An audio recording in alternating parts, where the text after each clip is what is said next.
ప్రేమ అయితే ధీరజ్లో గదిలో వచ్చేటప్పటికి ఇంక చాప దిండు కిందేసేసి ఉంటుంది.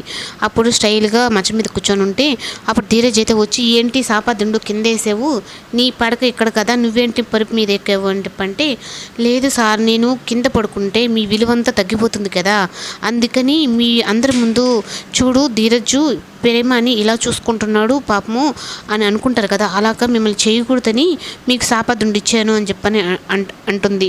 అప్పుడు సరే నువ్వు పడుకో, ఇప్పుడు ఎవరు చూడలేదు కదా అంటే, లేదు మీరు నా మీద జాలి చూపించినట్టు అట్లా ఉండకూడదని చెప్పంటే, కళ్ళు కలకలు వచ్చిన వాళ్ళకి అట్లా ఉండదు నీ చూపు, రాక్షసులా ఉన్నావు అని చెప్పని అంటూ ఉంటాడు.